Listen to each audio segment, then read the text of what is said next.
Hello, कैसे हैं आप सब। मैं आपका मेंटर और आप देख रहे हैं लर्न इंग्लिश विदाउट रूल्स का एक नया और फ्रेश सेशन। आज बारी है यहाँ पर फिलर्स की, जिसके दूसरे एपिसोड के साथ हम आपके सामने उपस्थित हुए हैं। उम्मीद ये है कि फिलर्स का पहला एपिसोड आपको बहुत पसंद आया होगा, बहुत सारे नए शब्द सीखने के लिए मिले होंगे और आप उस फिलर्स के 15 क्वेश्चन को बना करके अच्छा महसूस कर रहे होंगे और उत्सुकता से इस दूसरे एपिसोड का इंतजार कर रहे होंगे। तो चलिए यहाँ पर फिर से 15 नए सवाल, कुछ नए वर्ड सीखेंगे और आप अटेम्प्ट करके ये समझने की कोशिश करेंगे कि आपका लेवल कितना बेहतर हो रहा है, तैयारी किस तरीके की चल रही है। तो नोटबुक और पेन लेकर के तैयार होइए, मिलते हैं इस म्यूजिक के बाद।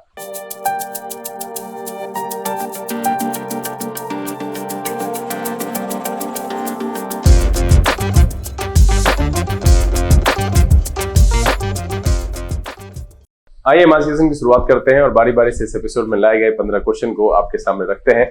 आप अपनी जानकारी, सूझबूझ और समझदारी के हिसाब से फिलर्स वाले सेंटेंस का सेंस पकड़ते हुए ऑप्शन में से एक बेहतर आंसर कीजिए। सही होने पर भी आपको एक्सप्लेनेशन जरूर सुनना है, क्योंकि बाकी 3 वर्ड्स की मीनिंग है और सुनेंगे तो वो आपके जहन में रह जाएगा। जिनका गलत होता है परेशान नहीं होना है, वोकैबुलरी बढ़ाते रहनी है और नए नए शब्द सीखते रहने हैं। एक दिन आप बेहतर कर पाएंगे, कोशिश करेंगे तो ही जीत पाएंगे। इसलिए सबसे पहला काम है कोशिश करते रहना चाहिए। वीडियो में शुरू से अंत तक बने रहिएगा, भगा भगा करके नहीं देखिएगा। हर एक शब्द इंपॉर्टेंट है आपके एग्जामिनेशन के पॉइंट ऑफ व्यू से भी और इंग्लिश को बेहतर करने के पॉइंट ऑफ व्यू से। सेशन शुरू करेंगे, लेकिन उससे पहले जो लोग इस चैनल पर नए हैं, अब तक सब्सक्राइब नहीं किए हैं, तो सोचिए और सब्सक्राइब कर दीजिए।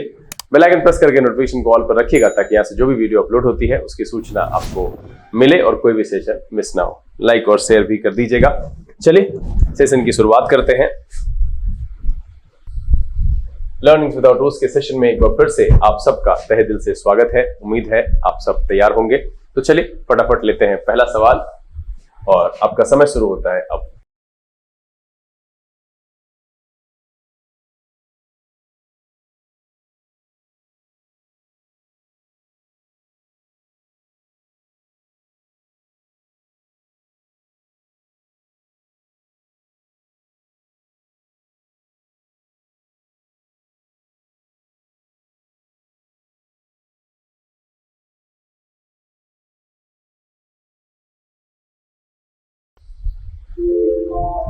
चलिए समय समाप्त हो चुका है।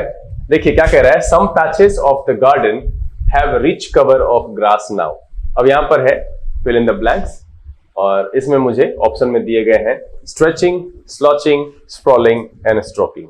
अब पहला जो वर्ड है स्ट्रेचिंग, इसका जानते ही हैं, फैलाव का सेंस आता है, बहुत ही कॉमन शब्द है। स्लॉचिंग का मतलब होता है आगे झुक करके चलना। ध्यान से इसको लिखते जाइएगा, बहुत इंपॉर्टेंट है।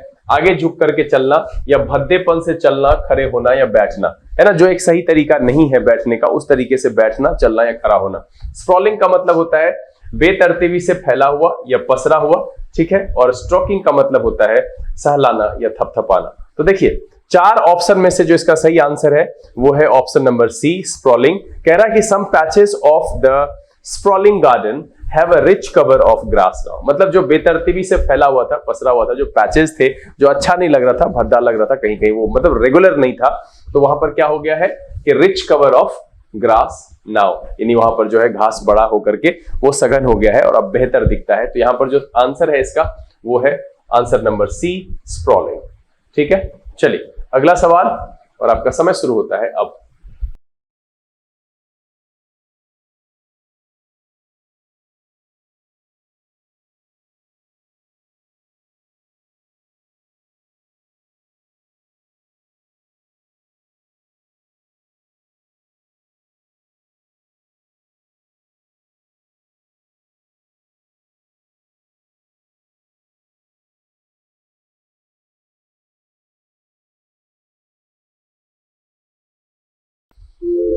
चलिए दूसरे सवाल का भी समय समाप्त हुआ और उम्मीद है कि आप सब इसको बना लेंगे। बहुत आसान है। कह रहा major advertising dash was plan to launch the new brand of garments. अब देखिए यहां पर जो पहला है कैंपेन, इसका मतलब होता है अभियान चलाना। एम्बुश का मतलब होता है घात लगा करके हमला करना या घात। पेंशन आप मीनिंग जानते ही हैं। इलेक्शन आप मीनिंग जानते ही हैं, ठीक है। इलेक्शन का मतलब चुनाव, पेंशन का मतलब वो जो रिटायरमेंट के बाद मिलता है रकम जीवन यापन के लिए, उसको पेंशन कहते हैं। कैंपेन का मतलब है अभियान और एम्बुश का मतलब होता है घात लगा करके हमला करना। तो इसमें से ना ये मेरा आंसर हो सकता है, ना ये, सीधा सीधा है मेजर एडवर्टाइजिंग कैंपेन। तो यहां पर जो इस सवाल का जवाब है वो है आंसर नंबर ये देखिए बहुत आसान है। मैं तो बस आप सबसे यही कहूंगा कि आप भी बनाइए, अपने दोस्तों को भी शेयर करिए, ताकि उनका भी कुछ कुछ इंग्लिश ठीक हो जाए, वो भी एसएससी के लिए तैयारी करें। देखिए इस बात की चिंता नहीं करनी चाहिए कि हम उसको शेयर नहीं करेंगे, शेयर कर देंगे तो उसका सिलेक्शन हो जाएगा। अरे ये सब हीन भावनाएं हैं। जिनका सिलेक्शन होना है वो होगा, और आपके शेयर कर देने से ऐसा नहीं है कि वो उनका सिलेक्शन हो जाएगा, और आप नहीं करेंगे तो नहीं होगा। ढूंढने वाला तो ढूंढ ही लेगा। तो इसलिए बेहतर है इस थोड़ा सा सपोर्ट कीजिए कि लाइक कर दीजिए, चैनल को लाइक कर दीजिए, अगर सब्सक्राइब नहीं किया सब्सक्राइब कर लीजिए, और अगर वीडियो पसंद आ रहा है तो शेयर भी कीजिए, अपने दोस्तों तक बढ़ाइए कि भाई यहाँ पर देखो इस तरीके से वर्ड सीख रहे हैं हम लोग भी, तुम भी सीखो। चलिए अगला सेंटेंस, अगला क्वेश्चन, और आपका समय शुरू होता है अब।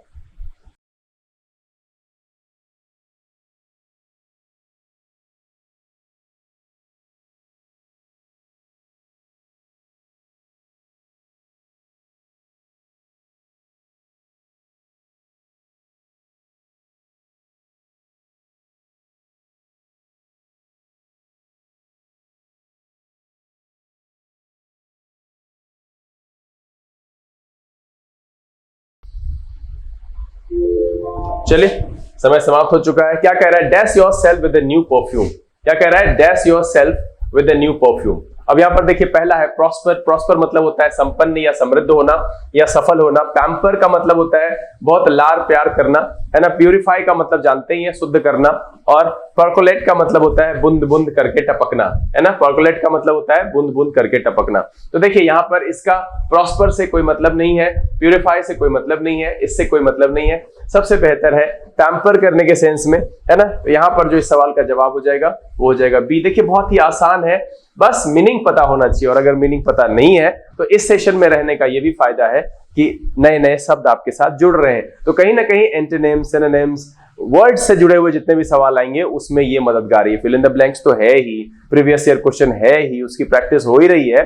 साथ में क्या है कि आपकी वोकैबुलरी भी बढ़ रही है और मजबूत हो रही है। डे बाय डे अगर आप ऐसे प्रैक्टिस करते रहेंगे तो बेहतर कर पाएंगे आगे। चलिए अगला सवाल, और आपका समय शुरू होता है अब।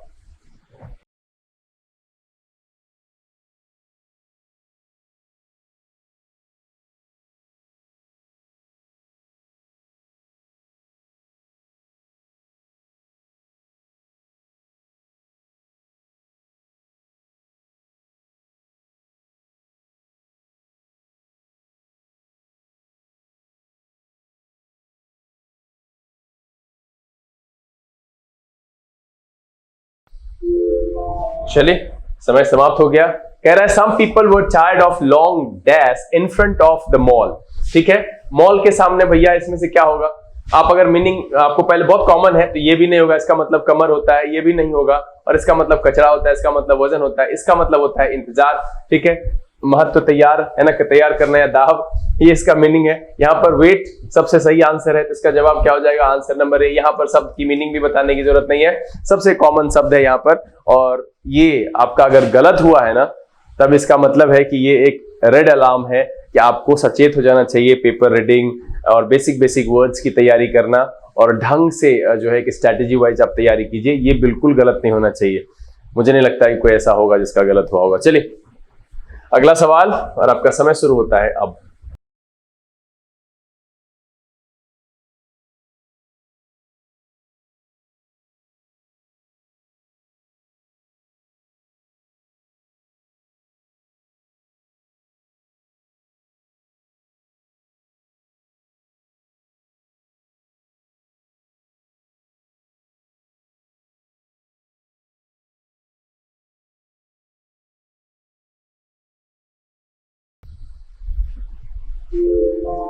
चलिए, कह रहा है कीट्स एंड सेली वर पोएट्स ऑफ सेम पीरियड, है ना। सेम पीरियड यानी एक समय का, अगर हम हिंदी में देखें तो समान काल के थे, यानी समकालीन थे, है ना। क्या थे? समकालीन थे। दे वर, अब वो क्या थे? कलीग्स थे, ठीक है, सहकर्मी, सहकार्यकर्ता। भाई एक समय के थे, अब कहाँ के थे, नहीं थे, किधर थे?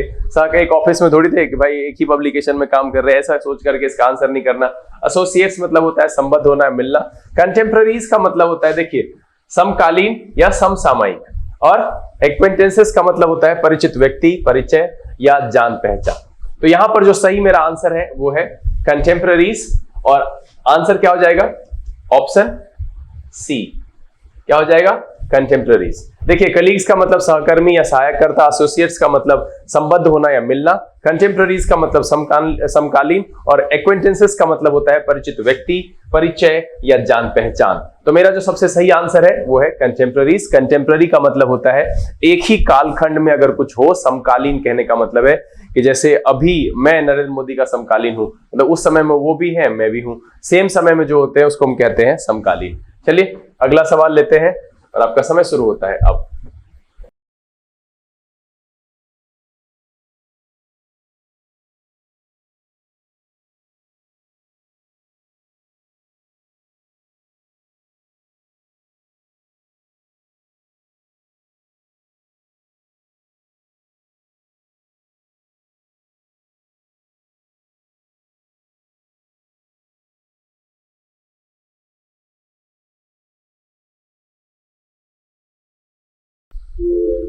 चलिए समय समाप्त हो चुका है। कह रहा है Himansh health has dash ever since he has refuse to get himself treated. ठीक है, अब हिमांक का हेल्थ क्या हो गया है, वो रिफ्यूज कर दिया है अपने आप को इलाज करवाने से, तो मतलब है और खराब होगा, है ना, पतन होगा, बिगड़ेगा। Himansh health has dash ever since he has refuse to get himself treated, है ना, वो उस बात से मना कर दिया है कि उसका रिफ्यूज कर दिया है, टुकरा दिया है। तो पहला है डिस्पैरेज का मतलब होता है उपेक्षा करना या बुराई करना, है ना। डिप्रिसिएट का मतलब होता है मूल्य घटना या तुच्छ समझने से, और डेनिग्रेट का मतलब होता है बदनाम करना, आलोचना करना और नीचा दिखाने से, एंड डिटेरियोरेट का मतलब होता है बिगड़ना या पतन होना। तो देखिए तबियत और बिगड़ गई है, तो इसीलिए इसका जो जवाब है वो सही जवाब होना चाहिए। आंसर नंबर इसका जो ऑप्शन नंबर है वो है आपका डी, कि उसका जो है और गड़बड़ हो गया है, तबियत बिगड़ गया है, पतन हो गया है। क्यों भाई? Because he has refuse to get himself treated. तो डिस्पैरेज का मतलब उपेक्षा करना, बुराई करना। बहुत अच्छा अच्छा शब्द है इस सेशन में, इसको लिखते जाइएगा और बाद में 2-4 बार रिवीजन करके छोड़ दीजिएगा। डेप्रिसिएट का मतलब होता है मूल्य घटने से, तुच्छ समझने से। डेनिग्रेट का मतलब होता है बदनाम करना, आलोचना करना और नीचा दिखाना। यहाँ पर चूंकि हैज है तो इसलिए सबका तीसरा फॉर्म लिखा गया है, मैंने इधर सबके नॉर्मल फॉर्म की मीनिंग आपको लिख दी है। और डिटेरियोरेट का मतलब होता है बिगड़ना या पतन होना। चलिए तो इसका जो आंसर आ गया वो बहुत ही आसानी से समझ गया कि भाई इसका आंसर डी होगा, है ना। Himansh health has deteriorated ever since he has refused to get himself treated. चलिए अगला सवाल और आपका समय शुरू होता है अब।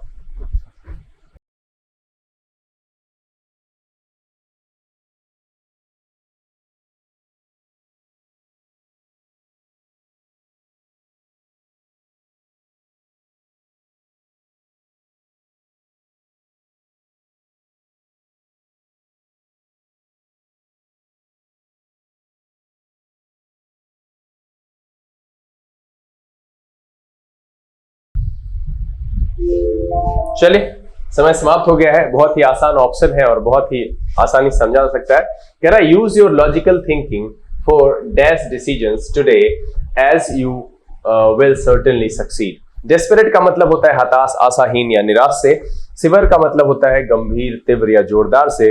क्रिटिकल का मतलब इंपॉर्टेंट कह सकते हैं, बहुत जटिल और बहुत ही सोच समझ करके जो काम करे। क्रिटिकल कहने का मतलब एक कह सकते हैं कि बहुत इंपॉर्टेंट हो, वहां पर गड़बड़ी की कोई गुंजाइश ना हो। और डेंजरस का मतलब तो खतरनाक से आप जानते ही हैं। तो इसमें सबसे बेहतर जो आंसर मेरा दिख रहा है वो है answer number, option number C, कि क्रिटिकल डिसीजंस, है ना, कि लॉजिकल थिंकिंग। देखिए सेंटेंस के सेंस को समझिएगा तो यहाँ पर डेंजरस का लॉजिकल थिंकिंग में डेस्परेट का मतलब खत्म हो जाता है, सीवर का भी मतलब खत्म हो जाता है। ये जो शब्द है उसकी वजह से यहाँ पर कह रहा है कि use your logical thinking for critical decisions today. तो जाकर के इसका आंसर आएगा और ऑप्शन क्या है? सी। चलिए अगला सवाल और आपका समय शुरू होता है अब।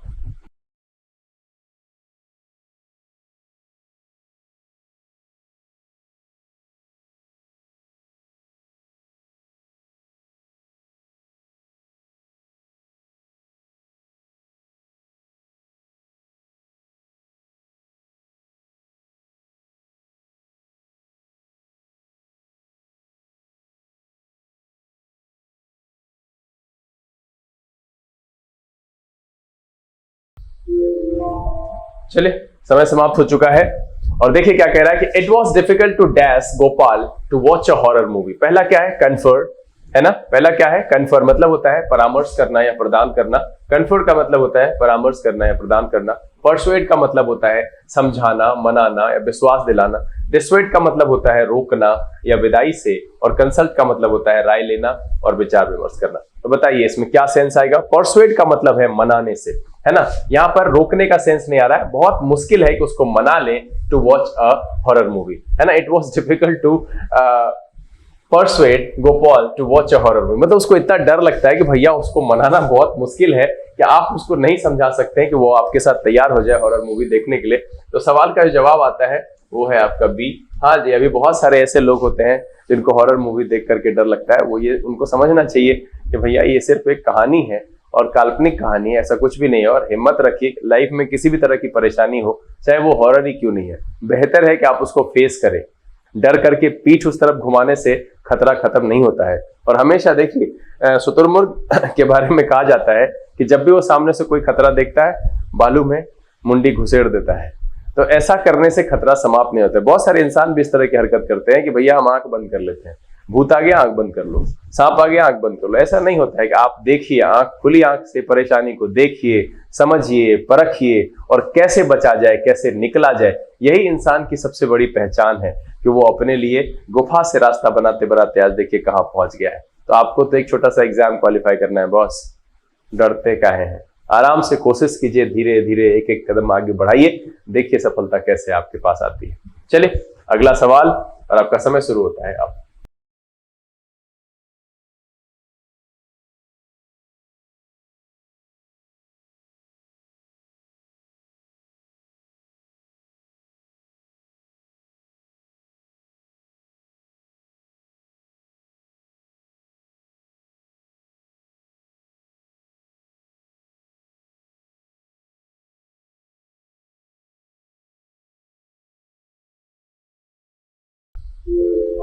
चलिए समय समाप्त हो चुका है। देखिए क्या कह रहा है, सी न्यू दैट, वो जानती थी, है ना। यहां पर कुछ कह रहा है कि that to apologize would to admitting she had failed, मतलब है कि वो अगर वो जानती थी कि अगर वो क्षमा याचना कर लेती है, देखिए यहां पर क्षमा याचना करना या माफी मांग लेती है, तो वो ऐसा एडमिट कराएगा कि वो फेल कर गई। अब देखिए इसमें जो वर्ड्स है, पहला ऑप्शन है टेंटलाइजिंग, इसका मतलब होता है ललचाने वाला या चाह जगाने वाला। दूसरा है टेंडम, इसका मतलब है 2 सीट और 2 जोड़ी पैडल वाली साइकिल, है ना। टेंटामाउंट का मतलब होता है बराबर और टेंजिबल का मतलब होता है स्पर्श योग या वास्तविक या मूर्त। तो इसमें देखिए कि जो बराबरी का सेंस यहां पर आ रहा है कि भाई अगर वो क्षमा याचना कर लेती है, माफी मांग लेती है, स्वीकार कर लेती है गलती, तो ऐसा एडमिट करना होगा कि भैया वो फेल कर गई। तो यहां पर जो है सही ऑप्शन जो आ रहा है वो आ रहा है टेंटामाउंट का।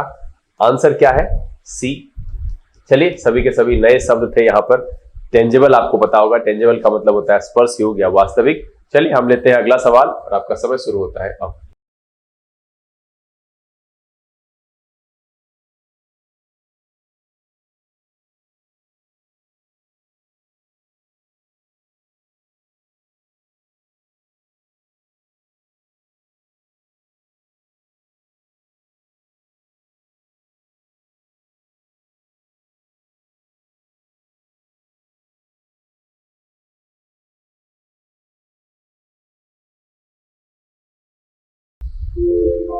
चलिए समय समाप्त हो चुका है और बहुत ही आसान है। My neighbour was admitted to the hospital when he developed an allergic. तो देखिए स्पष्ट दिख रहा है कि एलर्जिक रिएक्शन होता है, एलर्जिक रिटॉर्ट, रिजॉइंडर, रिजल्ट, ऐसा कुछ भी नहीं है। रिटॉर्ट का मतलब होता है प्रत्युत्तर देना, कठोरता से प्रत्युत्तर देना। रिजॉइंडर का मतलब भी प्रत्युत्तर होता है। रिजल्ट का मतलब परिणाम जानते हैं, रिएक्शन का मतलब आपको पता ही है। तो यहाँ पर जो सही आंसर है वो है इसका आंसर नंबर बी। बहुत ही आसान क्वेश्चन था, ये आपको पहले से पता था। चलिए आपने सही बनाया होगा। अगला सवाल लेते हैं और आपका समय शुरू होता है।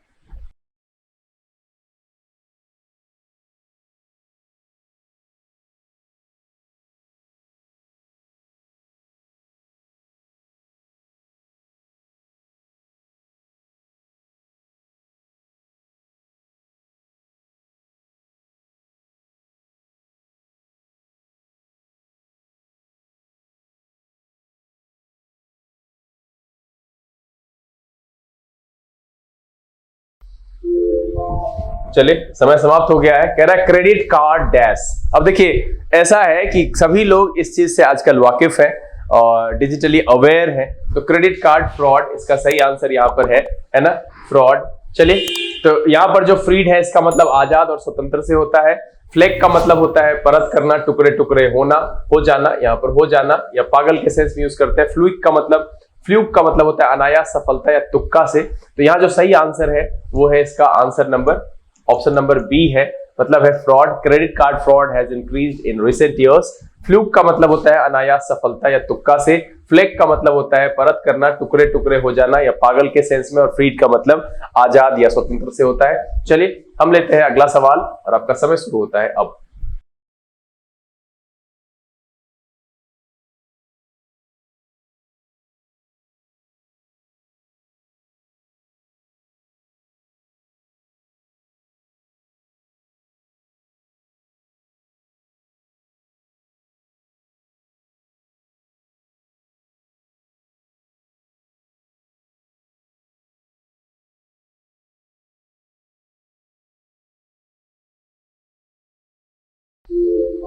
चलिए समय समाप्त हो गया। कह रहा था cabinet has dash a proposal to change the way universities are funded and managed, है ना। अब देखिए पहला वर्ड है इंडोर्स्ड, इसका मतलब होता है समर्थन करना या विज्ञापन करने से।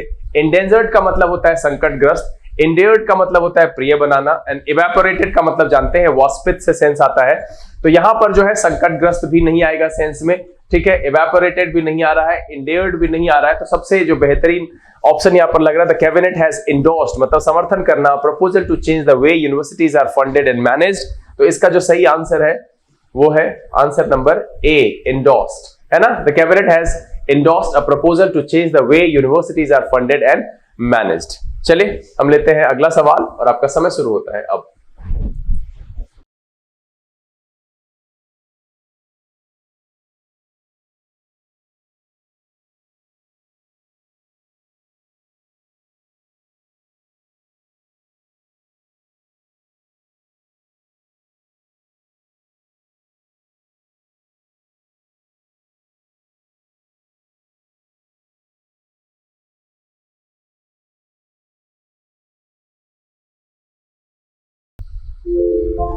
चलिए समय समाप्त हो चुका है। कह रहा researchers have found that 16 facial expressions that universally in similar context across 12 world regions. अब यह ट्रांसपायर का मतलब होता है, देखिए सबसे पहले तो कॉन्टेक्स्ट का मतलब प्रसंग, संदर्भ, परिस्थिति, लिख लीजिएगा। कॉन्टेक्स्ट का मतलब संदर्भ से होता है, किसी प्रसंग से होता है। ट्रांसपायर का मतलब होता है उजागर होना या प्रकाश में आने से। बी फॉल का मतलब होता है आप पढ़ना। स्ट्राइक का मतलब हड़ताल, पता लगाना या टकराना। और अकर का मतलब होता है पाया जाना या अस्तित्व में होना। तो सबसे बेहतर जो ऑप्शन दिख रहा है वो मेरा ऑप्शन नंबर दिख रहा है यहाँ पर डी, कि researchers have found that 16 facial expressions occur universally in similar context across 12 world regions. इसलिए जो इसका आंसर हो जाएगा वो हो जाएगा आपका डी, अकर। चलिए लेते हैं सेकेंड लास्ट क्वेश्चन और आपका समय शुरू होता है अब।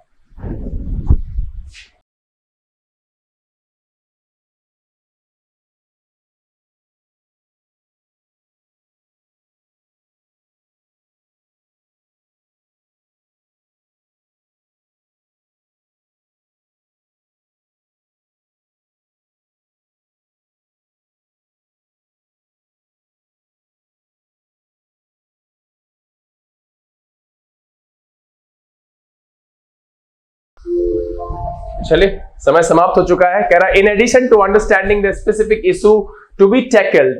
अब देखिए टैकल का मतलब क्या होता है? टैकल का मतलब होता है निपटना या सामना करने से। The subcommittee examine the larger dash on problem. अब देखिए प्रोपोर्शन का मतलब होता है अनुपात, अंश या भाग। पर्सपेक्टिव का मतलब दृष्टिकोण होता है। परसेप्शन का मतलब होता है अवधारणा। एंड प्रोस्पेक्टिव का मतलब होता है भावी या प्रत्याशित, जो फ्यूचर में हो, भावी या प्रत्याशित कहते हैं।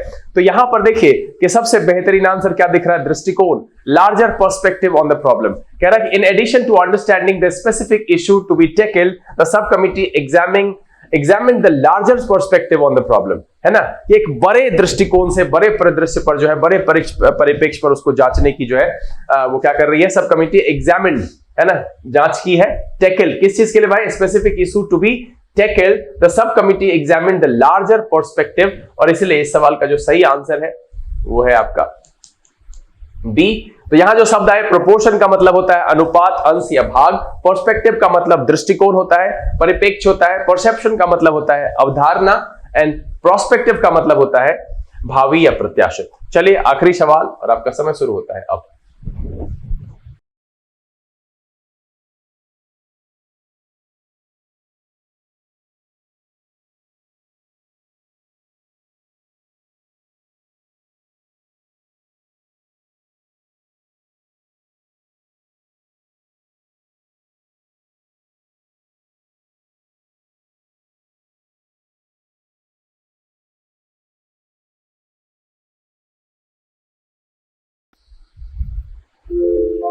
चलिए आखिरी सवाल का भी समय समाप्त हुआ। कह रहा है डू नॉट। अब देखिए सबसे पहले जो सवाल है ना वो इतना आसान है कि आप ऐसे ही देख लेंगे। क्या कह रहा है? He has done no harm to you. तो भाई जब कोई हानि नहीं पहुंचाया तो हम उसको जो है अक्यूज क्यों करें? यहाँ सीधा सा अक्यूज का मतलब होता है आरोप लगाना, दोष लगाना। एडमायर का मतलब होता है प्रशंसा करना, तारीफ या सराहना करना। एडमिट करने का मतलब होता है स्वीकार करना, अनुमति देना। एनश्योर का मतलब होता है आश्वासन देना, निश्चित होना या निश्चित करना। तो यहाँ पर सीधा सीधा जो दिख रहा है कि do not accuse him, he has done no harm to you, और इसीलिए इस सवाल का जो जवाब है वो है आपका ए। चलिए हमने 15 क्वेश्चन तक का सफर यहाँ पर पूरा कर लिया है और उम्मीद है कि आप सब ने अधिकांश क्वेश्चन के आंसर सही किए होंगे। तो फटाफट से अपने द्वारा प्राप्त किए गए अंक को नीचे कमेंट बॉक्स में लिखिएगा जरूर। साथ में अपनी परेशानी और क्या नया शब्द सच में आपको सीखने के लिए मिल रहा है, ये फायदेमंद है, इसमें किसी प्रकार के सुधार की जरूरत है, इन सब के बारे में भी आप कमेंट में लिख सकते हैं। उम्मीद तो ये है कि ये सेशन आपको पसंद आया होगा। अगर ये वीडियो अच्छा लगा आप इसे लाइक कर दीजिए। अगर आपने चैनल अब तक सब्सक्राइब नहीं किया है तो प्लीज सब्सक्राइब कर लीजिए। बेल आइकन प्रेस करके नोटिफिकेशन को ऑल पर रखिएगा ताकि यहाँ से जो वीडियो अपलोड हो उसकी सूचना आप तक पहुंचे और कोई भी सेशन आपका मिस ना हो। समय यहाँ से विदा लेने का। बहुत जल्द इस तरह के इन्फॉर्मेटिव वीडियोस के साथ फिर आपके सामने उपस्थित होंगे। तब तक के लिए आप घर में रहें, अपना और अपने परिवारजनों का ख्याल रखें, पढ़ाई लिखाई करते रहें। लर्निंग इज विदाउट रूल्स के जिन से this is B K Singh signing off. Keep reading, keep practicing. Thank you, God bless you.